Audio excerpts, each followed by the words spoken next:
Welcome to Nationwide on the NTA. I am former Ojinta.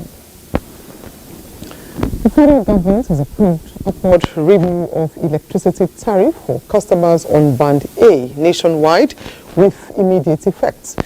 Under the new tariff, customers on Band A will enjoy 24 hours of electricity supply daily, will now pay 225 naira kilowatts per hour at a media briefing in Abuja. Vice Chairman of Nigerian Electricity Regulatory Commission, Musliu Oseni, says customers on Band A are 15% of the total electricity customers in the country. Customers on other bands are not affected by this new tariff. 125 naira per kilowatt hour for just under 15% of the customer population in NESI. And the reason for this includes, first and foremost, when you look at the state of infrastructure in NESI, the quality of infrastructure in NESI varies from one location to the other. There are certain locations where, without any additional investments, the distribution companies as also the transmission companies, based on the investment previously made, can deliver a minimum of 20 hours per day. But in some locations, there will be a need for improvement in quality of the infrastructure before quality of supply can improve.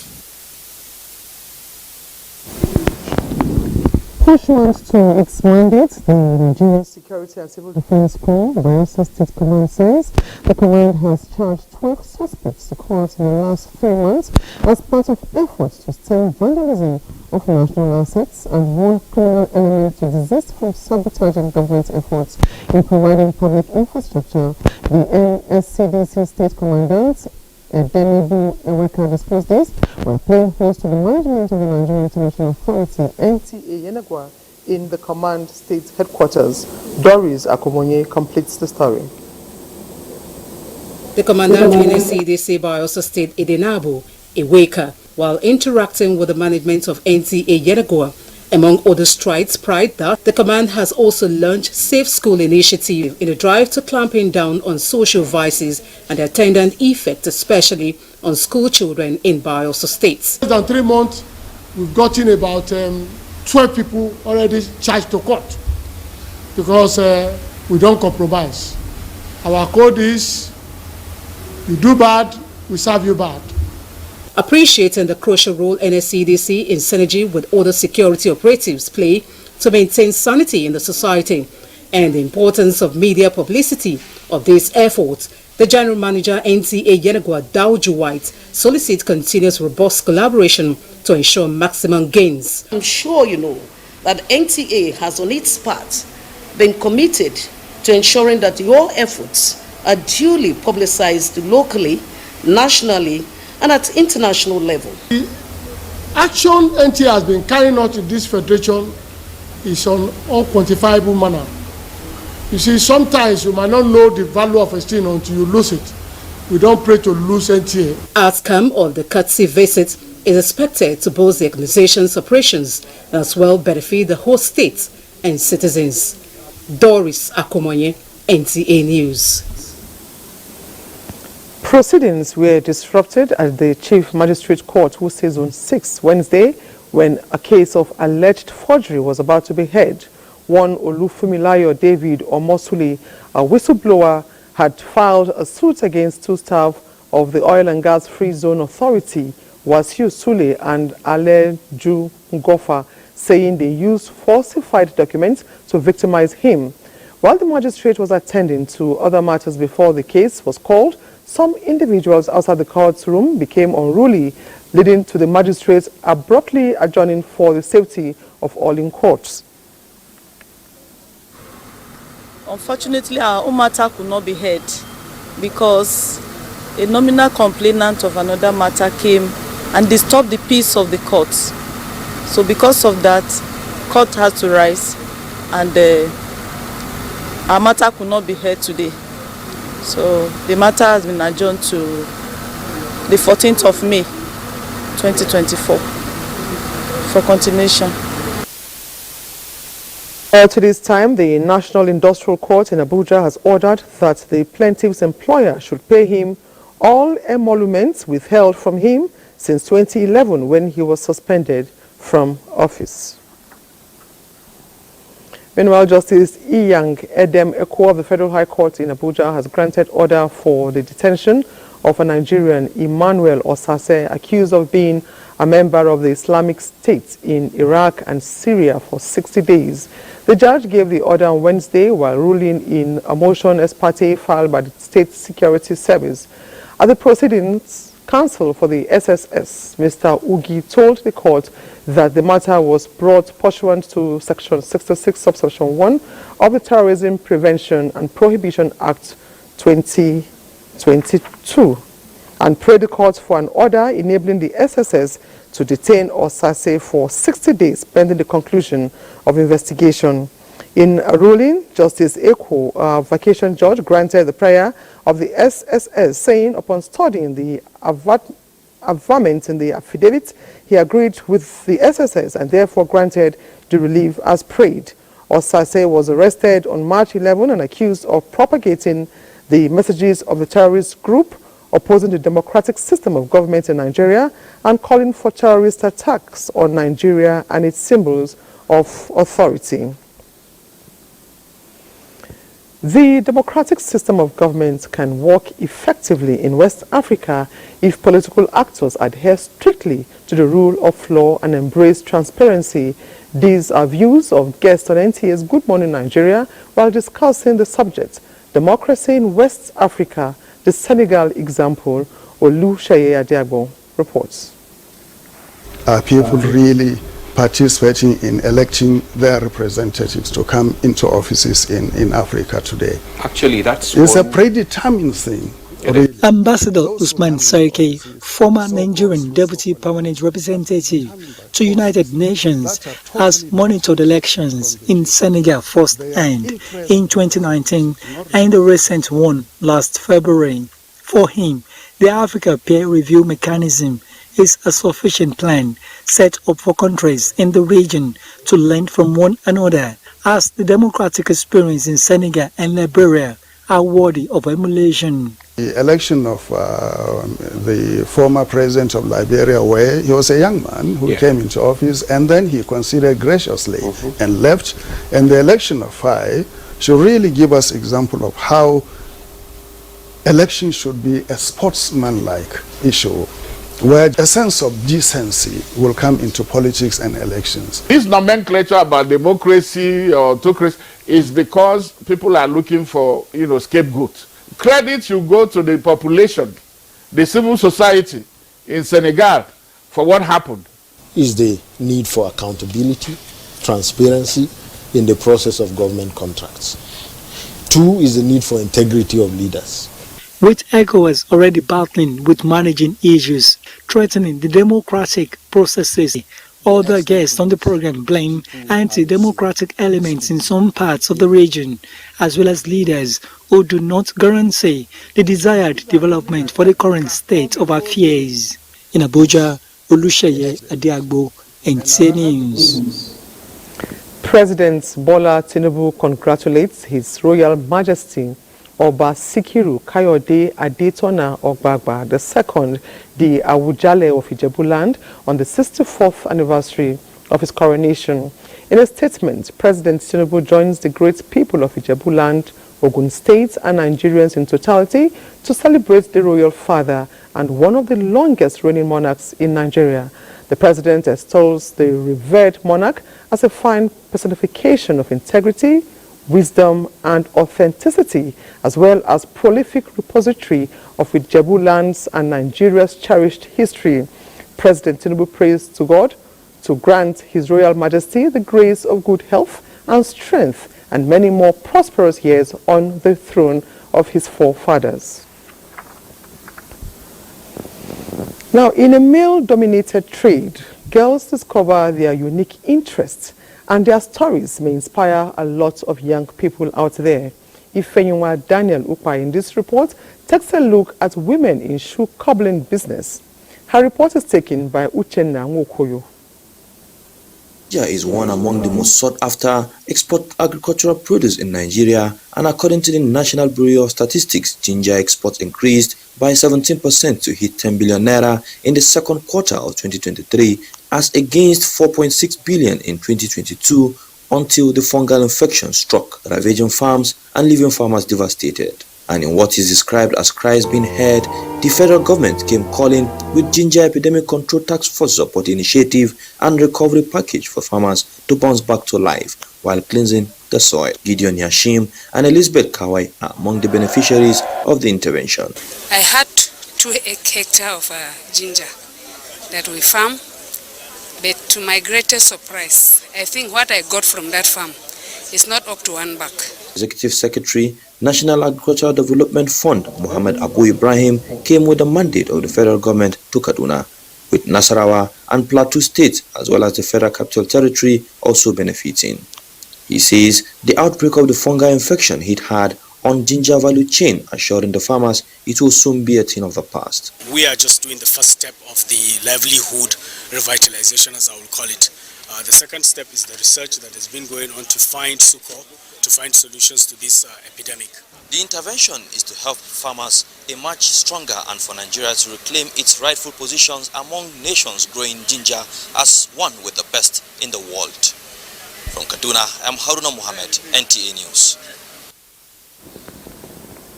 Okay, we're sorry about that mix-up. That was Haruna Mohammed in Kaduna on the support initiative on ginger farming. I will get back to the cobbling story in the course of the bulletin. But I'm being joined now live by Haruna Mohammed in Kaduna to tell us more on the ginger support initiative. Now, Haruna, if you can hear me, how would you describe the loss and the amount of loss by farmers? Okay, thank you. You can imagine planting about 50 bags of ginger on 2 hectares of farmland here, and expecting to, harvest a huge amount of ginger, which is about worth more than 10 million naira. But all you can get is just half a bag. This has dealt a heavy blow on the ginger value chain of Nigeria and left the farmers devastated. But here I am on one of the farms that were ravaged by the epidemic last year, and at this point in time, the farmers are expected to be, working on their farms, are preparing their seedlings for them to begin planting once the rain starts. But this is not feasible this year because of the epidemic, ginger blight epidemic, that affected about 15,000 farmers cutting across Kaduna, Nasarawa, Plateau, and of course the FCT. But the federal government is not leaving any stone unturned with establishment of a ginger blight control task force, which have been on top of their game. They have been on top of their game to ensure that they find solution to this epidemic as well. According to advice by researchers as well as scientists, they actually advised the farmers to go into crop rotation as one of the measure in which the farm can regain its potentiality for it to be able to plant ginger. And this is because they have experienced it, and through planting of ginger on the same farm, they planted ginger, and the same farm they also planted maize. The maize grew up normal, but the ginger melted and still died. So they believe if you do this within 1 year or 2 years, the soil will at least naturally regain its nutrients, that you can be able to plant ginger.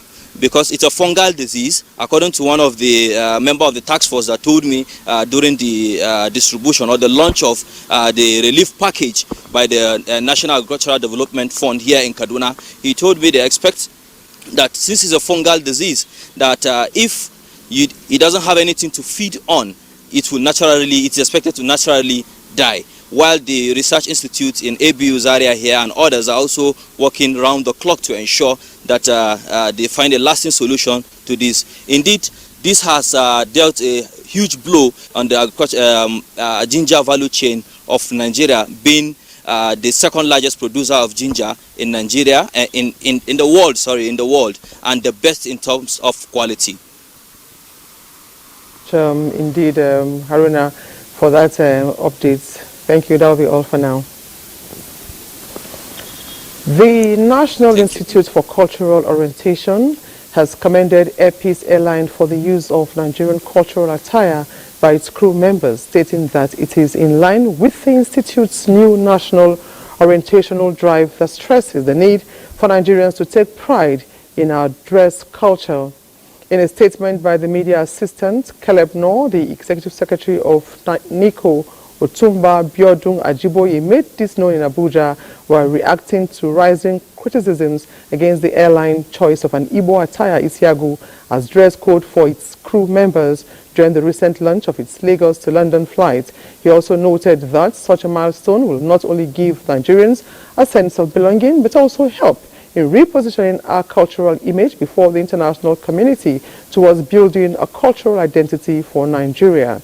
Meanwhile, the Institute has also drawn the attention of airlines operating in the country on the need for inclusion of cultural content using indigenous languages for on-board announcements while offering air transport services. The use of our local languages for announcements will not only give indigenous passengers a sense of belonging, but help them to better absorb and assimilate the information contained in the announcement.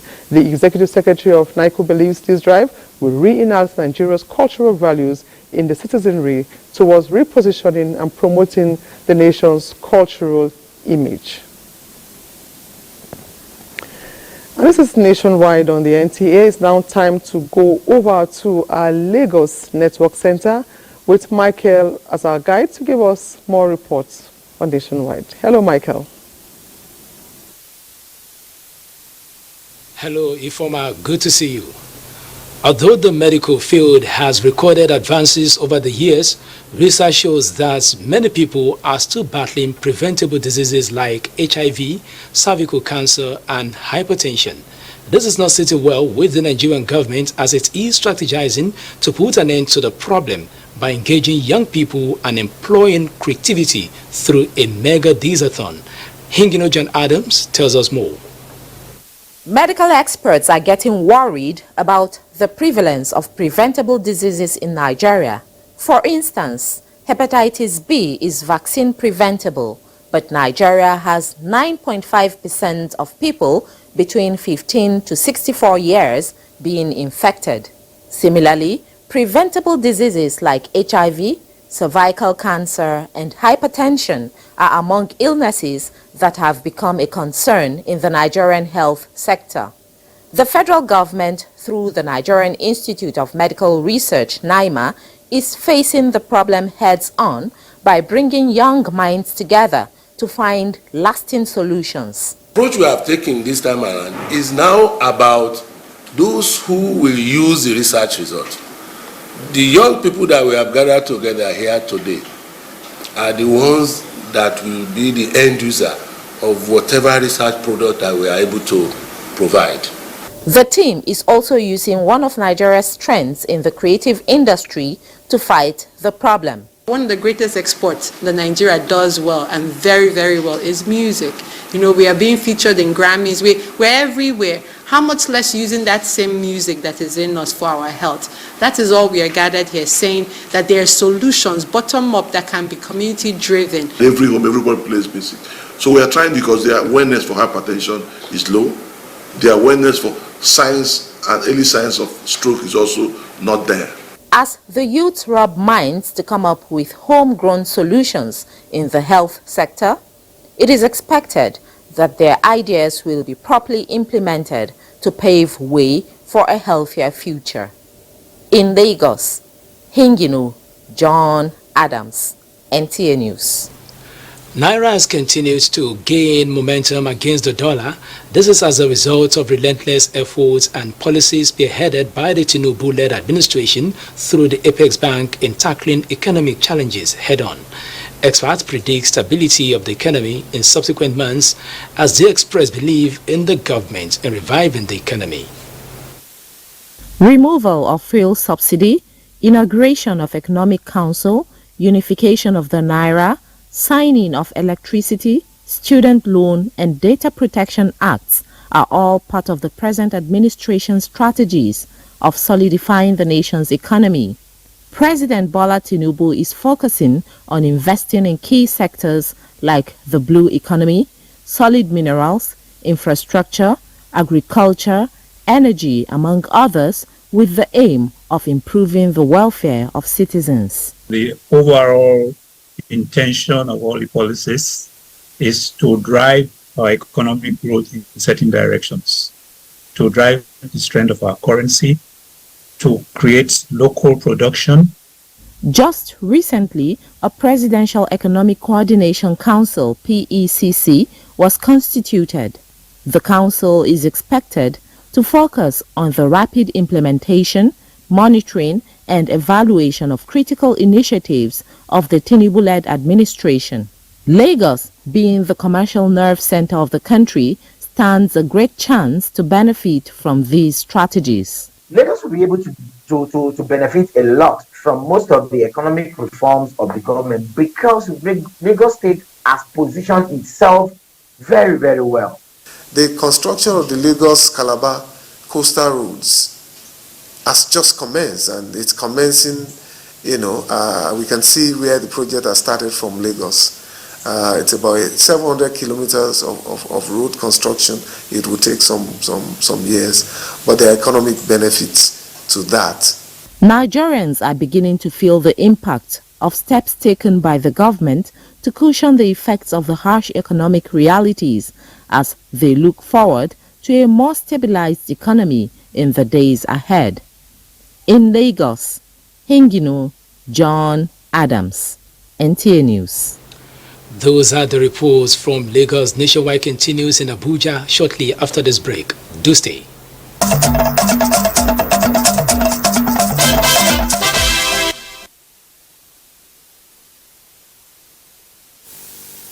Good evening and welcome to Nationwide from Sokoto Network Center. The First State Commander of the Community Protection Guards has handed over 6 kidnapped victims to Safe Local Government Council of the state for onward reunion with their families. The victims, mostly teenagers, have been in captivity for more than 3 months. Jamil Ibrahim has more. Many people, especially commuters, have over the past few weeks fallen victims of the resurgent kidnapping and other related crimes, especially along Safi Magazukucheri axis of the Gusau-Zaria Road. These are a few of such victims who spent more than 3 months in captivity after they were abducted by the terrorists along the road on 19th January 2024. The victims, comprising 2 males and 4 females, have eventually regained freedom. Zamfara State Commander of the Community Protection Guards, Colonel Rabi Ndoto, who formally handed over the victims to the Safi Local Government Council, said they have been medically checked and debriefed. The army handed over them to us because in Zulmi we have joint operation with the army, and now they are here.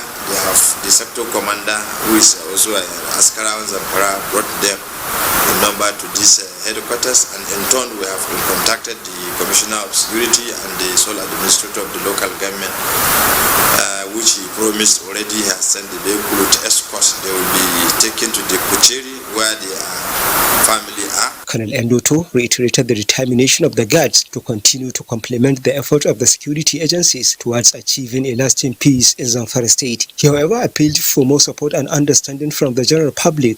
The Askaran Zamfara have been rescuing kidnapped victims in collaboration with other security operatives since their inauguration barely 2 months ago. In Gusau, Jamilu Ibrahim, NTA News. implementation of grassroots policies on adult and non-formal education, modernizing agricultural production are identified among possible solutions to the security challenges in northern Nigeria. This was part of a paper presented at the Congress of the Nigeria Union of Journalists, NUJ, Sokoto State Council. Bashir Ibrahim Nababa has the details. Professor Tukur Muhammad Baba, who presented a paper titled The Morning After, Reflections on Emerging Challenges to House of Fulani Cultural Integration, emphasizes that adequate, sincere and sustained public policy response must be taken into cognizance to address existing insecurity in the country. He reiterated that short-term measures guided by public policy, traditional leaders and the clergy as well as communities needs to eschew violence and divisiveness towards peaceful coexistence. On the effort by some state governments to establish complementary security outfits, Professor Baba says all ethnic nationalities must be included in the recruitment, training and deployment process of such outfits if positive outcome is desired. Once these people are disenfranchised, once these people are pushed to the margin of society, they can rebel against society, and this is what we're seeing. So my message is we must attack the problem from its roots. Without good governance, we are not going to get very far. Stakeholders, including the representative of GOC 8 Division Nigerian Army Sokoto, emphasized the need for collective efforts in tackling security challenges in the country. The chairman, Nigeria Union of Journalists, Sokoto State Council, urged members to always abide by the ethics of the profession in their reportage. What will follow after the fight against banditry is what moved the union to organize this paper presentation.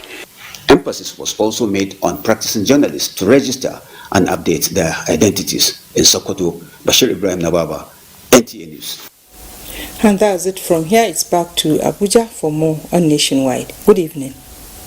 Thank you very much. We'll now bring you a story on the shoe cobbling business. Now, in a male-dominated trade, girls discover their unique interests, and their stories may inspire a lot of young people out there. Ifeyiwa Daniel Upa in this report takes a look at women in shoe cobbling business. Her report is taken by Uchenna Nwokoyo.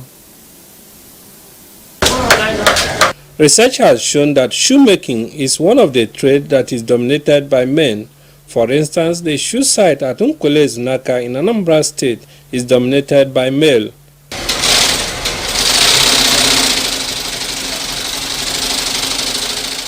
Interestingly, NTA News crew discovered few women who are now into the profession. Obiesi Ebubechukwu is one of them. Obiesi is a graduate of microbiology.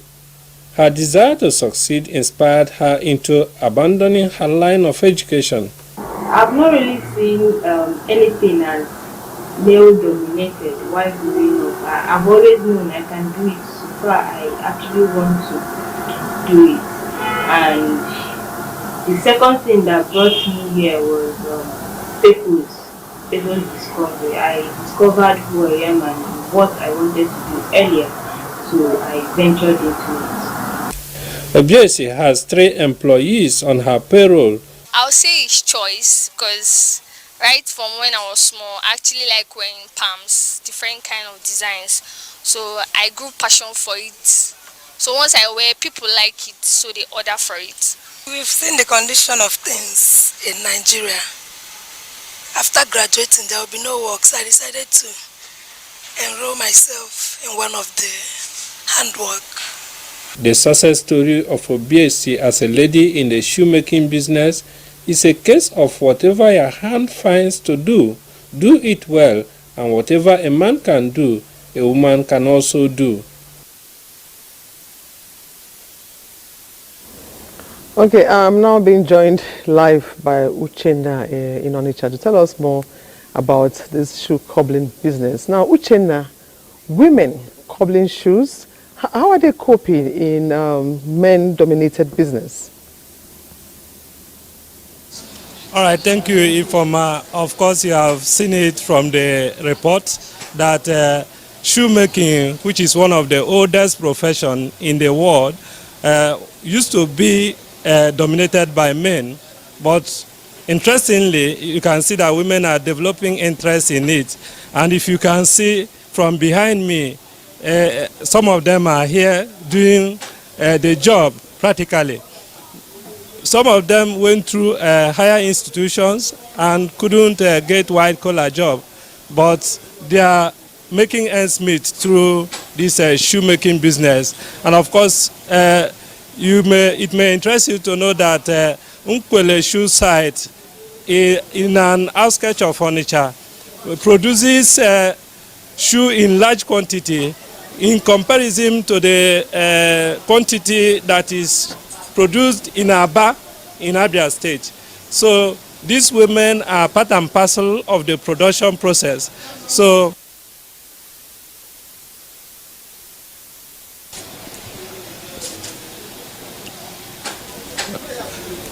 I'm sorry, we lost. Okay, so now what the young people should learn from the inspiration of these young women is that you have to explore the world and look for other things you can do to ensure that you earn a living and then make money. It's not only white-collar job that can earn one money.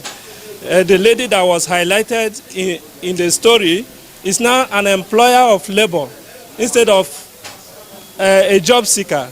So that is the interesting part of it.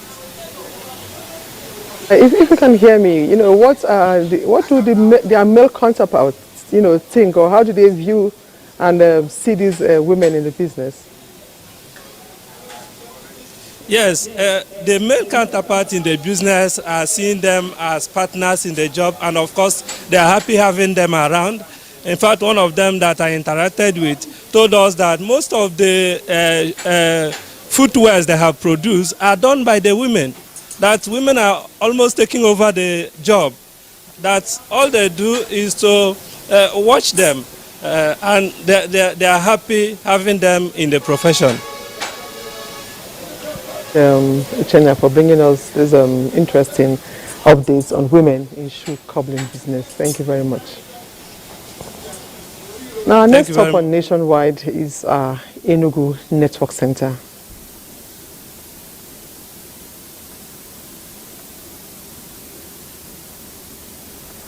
Good afternoon and welcome to Enugu. The Enugu State chapter of All Progressives Congress APC has lauded President Bola Tinubu for initiating economic reforms, particularly the gradual stabilization of foreign exchange rate. This was contained in a 12-point communique submitted at the end of its stakeholders meeting held at the party secretariat in Enugu. The reports. The APC Enugu State stakeholders meeting, presided over by the state chairman, Ugochukwu Agbala, was geared towards assessing the current events in the party. The stakeholders at the end of the meeting unanimously passed a vote of confidence on the state chairman, Ugochukwu Agbala, and the leader of the party in Enugu State, the Minister of Innovation, Science and Technology, Uchenna Ji. They reaffirmed the party's unity at the state level with no factional division, and expressed the stakeholders' admiration over the innovative strides of the leader of the party, especially in the area of empowerment and facilitation of youth employment. The leadership of our party, when I talk of leadership, I mean the state executive and the leader of the party, Chief Uchenna, and all the stakeholders agreed that anybody holding position henceforth must be accountable to the party first and to the people later. They also vowed not to allow miscreants to bring division into the party at the state level. We must keep building this party and we have a focus. I have a very strong belief that with the caliber of people here, there is no way we cannot be talking of winning the election. I want to plead with all of us to unite for the victory of the party in subsequent elections. So I want to encourage all of you that have come to this party today, a new beginning for the party, to make sure that we occupy the government house of Enugu State from 2027. Stakeholders lauded President Bola Tinubu for initiating economic reforms, particularly acknowledging the gradual stabilization of foreign exchange. They likened the current economic challenges to the pains of childbirth, which ultimately lead to joy, echoing the president's analogy and urging patience amongst Nigerians. High points were the presentation and acceptance of newly registered members, among whom are the former senator representing Enugu North Senatorial Zone, Senator Chukwuka Otazi, and a former Minister of Defense and Aviation in Enugu, Chinenye Nwoye. NTA News. Road users have applauded the federal government for the palliative work at the new artisan collapsed bridge along Enugu-Port Harcourt Expressway, which has eased traffic. Chinenye Nwoye again completes the story. In September last year, the bridge at the new artisan market axis of the Enugu-Port Harcourt Expressway collapsed, and this brought to a standstill the ever-busy road which links Enugu to about 5 states in the southeast zone. While the federal government is working on the collapsed bridge, it provided a diversion culvert for road users to ply before the completion of the new bridge. The Minister of Works is the one rushing the process to get this culvert as you see it now, and for the earthwork to be ongoing fastly.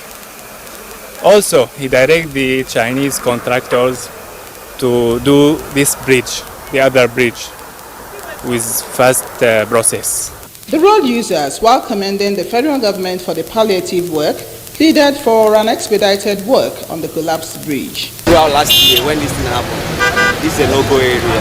But as you can see, the government are doing what they should, like what we expect of them. They need to speed up the work so that there's traffic everywhere. With the massive human and machinery labor ongoing at the collapsed bridge, it is hoped that the road users will breathe a sigh of relief and commercial activities there restored to normalcy. In Enugu, Chinenye Nwoye, NTA News. And as a package from Enugu, we shall be taking you back to Abuja for the continuation of Nationwide. Good evening. Many thanks, Comfort. President Bola Tinubu says his administration is determined to ensure that education sector is given proper attention to develop and drive a more rapid growth of the country. The president said this as he signed the National Students Loan Scheme Amendment Bill in presence of the President of the Senate, Godswill Akpabio, and his deputy, Barau Jibril, at the State House. We have just signed a bill proclaiming the student loan effectively. First of all, I must thank the members of the National Assembly for their expeditious handling of this bill, considering the children of Nigeria, that education is the tool to fight against poverty effectively.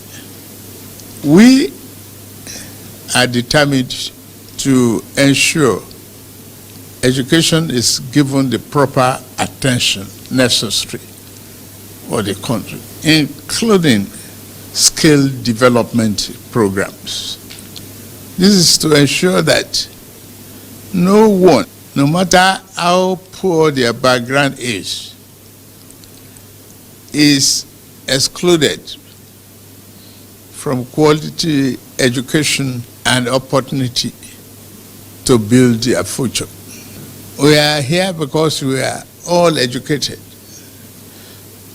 and we are helped. In the past, you've seen a lot of our children drop out of colleges and given up the opportunity. That is no more. The standard and the control is there for you to apply, no matter who you are, as long as you are a Nigerian citizen. For more reports on Nationwide, we now go over to our Maiduguri Network Center with Ladidi as our guide. Hello, Ladidi. Hello. Hello, Ifoma. Welcome to Maiduguri. The Attorney General and Commissioner for Justice, Borno State, Hawa Abubakar, has confirmed legal measures by the state to prosecute persons and organizations suspected of complicity in recurring fire disaster across IDP camps in the state. She made the revelation while addressing journalists on the matter she described as highly disturbing. Mohammed Goni reports. Of recent, widespread fire outbreaks in various IDP camps in parts of Borno State have become source of concern, with the frequency considered by authorities as unnatural. Amidst the state of suspicion, the State's Commissioner of Information and Internal Security, Professor Usman Tar, announced the arrest of suspects implicated in the recurring disasters. Further allegations suggest that certain non-governmental organizations may be connected to these incidents by way of sponsorship of the arsonist. Addressing this unfortunate situation, Borno's Attorney General and Commissioner for Justice, Hawa Abubakar, revealed that her office is compelled to intervene in the matter. This government's conduct is rooted in the principles of rule of law, fairness, and justice. And in the course of this investigation, both the accused and the victims will be dealt in accordance with the rule of law. The Attorney General emphasized dedication to ensuring that justice is served and that those responsible for the criminal acts are held accountable within the confines of the law. In Maiduguri, Mohammed Goni, NTA News. 2 special advisors on education, 4 zonal officers, and Director Quality Assurance of Education have received official vehicles for inclusive monitoring and supervision of schools to ensure a boost in teaching and learning outcome in Borno State. Memuna Garba's details. Sharon vehicle you have seen there for purpose of quality assurance. The Commissioner of Education, Science, Technology and Innovation, Lawan Abawa Kilbe, took the bold move aimed at revolutionizing the education system. Hence, initiated strategies to enhance school supervision, monitoring and evaluation by strengthening the zonal offices and transforming them into quality assurance office. This initiative follows Governor Zulum's procurement of 30 golf wagon vehicles for education secretaries to enhance supervision and monitoring. Also, the State Universal Basic Education Board, SUBEB, provided support of a golf wagon and Sharon vehicles, which were added up and distributed to the 4 zonal deputy directors of BIU, Goza, MMC and Manguno, along with a Sharon vehicle for the Director of Quality Assurance. Furthermore, the Ministry of Education pledged to allocate 1 million naira monthly to the 4 zonal deputy directors through the Director of Quality Assurance to facilitate effective monitoring and evaluation efforts. In a further boost supervision capabilities, 2 jeeps were distributed to the 2 special advisors on education and higher education for their roles in school supervision and monitoring. Amidst these developments, Commissioner Lawan Abawa Kilbe was honored with an award of excellence by the Nigerian Union of Teachers NUT Borno State chapter, where in a humble gesture he dedicated it to the teachers who have shown unwavering dedication and resilience in delivering quality education, particularly in rural areas. This recognition shows the commitment of all stakeholders to improving the education system in Borno State. In Maiduguri, Maimuna Garba, NTA News. That does it from the Home of Peace. Nationwide continues with Ifoma in Abuja. Ifoma, it's back to you.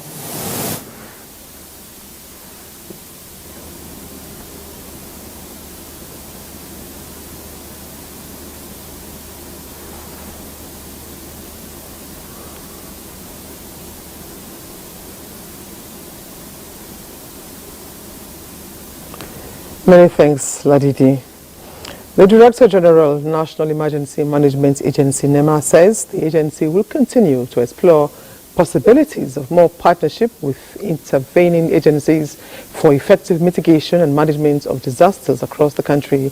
The NEMA boss said this when he received the leadership of UN OCHA in Abuja. Ilyas Yakubu reports.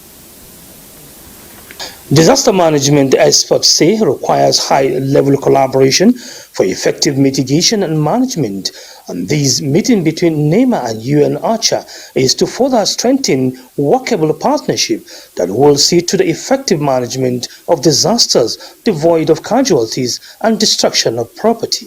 DG NEMA appreciated the commitment of UN OCHA and expressed confidence in the sustenance of strengthening of existing partnership between the 2 organizations towards achieving their mandate. She also highlighted some of her plans to ensure early preparations and proactive approach in case of flood to mitigate and respond to the disaster this year.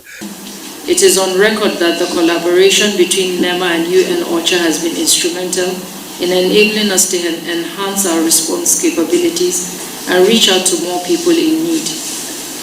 The UN OCHA Nigeria Head of Office, Mr. Trung Jensen, said the visit was to reaffirm the commitment of UN OCHA to partner with NEMA in the areas of disaster management in Nigeria. And the only way we can find solutions to these issues is by working together, drawing on the strengths, comparative strengths that you have and the comparative strengths that we have.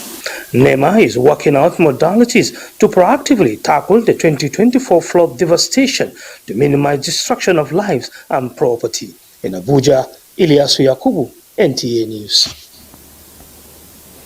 Super Falcons coach Waldram a bit ahead of crucial 2024 Paris Olympic ticket qualifiers. Details of these and more with Austin Edemodo. Ahead of the crucial Paris 2024 Olympic women football qualifiers between the Super Falcons and the Bayana of South Africa in Abuja this Friday, Super Falcons coach Radi Waldram says he is optimistic that his team will defy all selection challenges facing the team to gun for outright victory against the Bayana to boost their chances of securing the Olympic ticket. My thoughts on South Africa are they've got a very good side. Obviously, I think they're the defending African champions, so we have to have respect for them. I really like our team and our squad, and I have all the confidence in our players that will perform really well. The return leg of the qualifiers between the Super Falcons and the Bayana of South Africa will take place on Tuesday next week in Pretoria. Meanwhile, the Super Eagles and Nottingham Forest star Olaina was in action as his side Nottingham Forest secured a 3-1 victory over LS Iwobi's club side Fulham to boost their survival from English Premier League relegation battle. Elsewhere, Tottenham boss Ange Postecoglou was left frustrated as his side missed the chance to move into the Premier League top 4 with a draw against West Ham United. In tonight's midweek fixtures, Arsenal will be hoping to return to the Premier League summit with the visit of Luton Town, while at the Etihad, Manchester City will have a strong Aston Villa to contend with the title race running in top gear. Finally, former president of Spain Football Federation, Luis Rubiales, has been arrested as part of corruption investigation. He was detained in Madrid upon his arrival from the Dominican Republic. He is suspected of receiving illegal commission when negotiating a lucrative deal to stage the Spanish Super Cup competition in Saudi Arabia. With Sports Update, I'm Austin Edemodo, NTA News.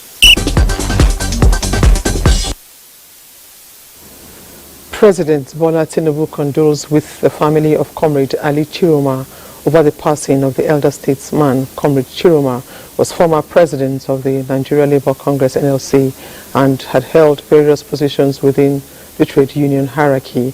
In a statement released, the president sympathizes with the Chiroma family, the organized labor community and everyone impacted by this painful loss. Recollecting the endeavors of the former labor leader, President Tinubu affirms that Comrade Chiroma stood up for the independence of the NLC and doggedly defended the downtrodden when it mattered the most. The president prays to Almighty Allah to grant repose to the soul of the departed, while assuring the family of the elder statesman of his thoughts and prayers in this moment of grief.